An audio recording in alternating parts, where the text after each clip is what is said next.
Hi, this is Barry Haimo. Thanks for tuning in to another dose of bite-sized bits of knowledge where we give you meaningful information in a short amount of time. Before we get into formation and all of the different types of entities, I want to take a few minutes to first talk about non-legal business guidance. I want to give you some insight into just general business stuff. So when you have a product or service, obviously that's the starting point, but you got to think it through. And to do so, I would generally recommend a business plan. Now, a business plan doesn't have to be a novel, but it definitely should not be a napkin. It has to be somewhere in between. It needs to be enough. It needs to be a reasonable reflection of thoroughly doing your homework in a lot of different areas. And so I wanted to give you kind of an idea as to what those areas are. A business plan will typically include the product or service, but more specifically your value proposition. What really are you offering people? What are you really selling beyond the product or service? Because people are usually buying something else. They're not buying a shiny product. They're buying an adventure. They're buying an experience. They're buying a feeling. They're not really buying a product or a service. So that's really important. And when it comes to today, I mean the customer. So you have to really understand who your customer is. Understanding customer identity is super important because you want to make sure that your offering is narrowly tailored to that particular customer. Now, I recommend you know everything about your customer. Their wants, desires, needs, where they play, where they work, what they read, what they watch, etc. Create like an avatar and really cater everything about your messaging to that customer. Now, sometimes we get business plans where we're looking at them and they have a $1 billion market and they're going to capture 0.001%. And that's the goal. I mean, it's big enough. We'll be able to capture such a small amount won't matter. That is the worst idea ever. It is a common rookie entrepreneurial mistake. You cannot be everything to everybody. You cannot go after a wide market. You got to be narrow. You got to be focused. You got to be developing a niche. And then once you exploit that niche and you kind of become the main competitor in that niche, then you can expand beyond that. But you really got to be specific and to the exclusion of other opportunities. Because don't forget, you can drown in opportunity. You can drown and fail because you're too successful just as much as you can fail because you're not successful. So it's really important to just remain focused, identify your customer, understand your value proposition. So a couple other things you'll find in a business plan would include your distribution channels. How are you going to get the product or service to the marketplace, to the customers specifically? How are they going to buy it?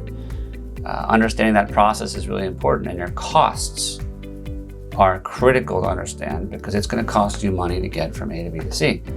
So understanding your costs, understanding how you're going to scale, understanding how your costs will change as you scale in terms of all of your expenses on your P&L. Your payroll expenses, your insurance expenses, your vendors, everything. It comes down, rent, software, we'll talk about that in a little bit.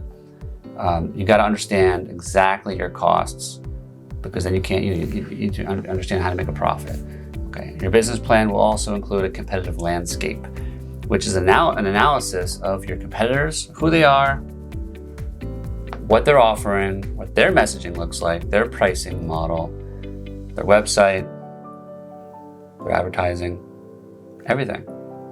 You want to understand your competitors. You want to know them almost better than you know yourself. And you want to really understand how you are different from them. Your competitive advantage is important to understand. What do we have that they don't? What are we doing that they don't? And more importantly, what are we doing that they don't, or what do we have they don't have that we can exclude them from doing, or we can exclude them from having? And that's where understanding your intellectual property comes into play. Those are rights of exclusion, to exclude others from using your copyright protected materials, your trademark names, slogans, logos, images, etc., or your patents on inventions. You need to have something that prevents others from competing, or else they will compete. There's an old saying that imitation is the biggest flattery, And it's true, but it's not good in business. You don't want to necessarily have a lot of competition. So you need to innovate so you can create yourself a subcategory. It eliminates competition. There's a lot of books on that you should read. So understanding your capital structure is the next thing on my list. Understanding your equity partners, your debt, who are you raising debt from if you so choose to do so. Understanding your cap table. It's important to understand your legal liability exposure as well. Lemonade stand is very different from a pharmaceutical company versus, selling candy on a school bus versus a CPA performing professional services. You need to understand what your exposure is so you can plan accordingly. There's a lot of things that go into that beyond just forming a company.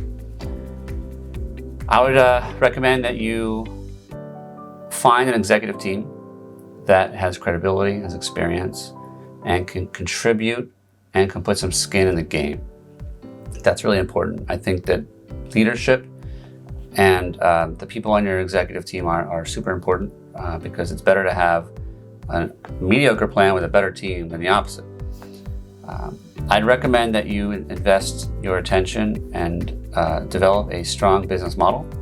A business model is more than we're going to sell it online. For that reason, I'd recommend you look up something called the VRIN model, VRIN, the VRIN framework. And it can give you a really good idea as to how to develop that plan. It really could, make you a strong differentiator if you develop it. In your business plan, you really need to have realistic forecasts. You want to have your assumptions built out and how you arrive at your decision making in your forecast, because every VC and angel investor knows that likely you're overstating it significantly.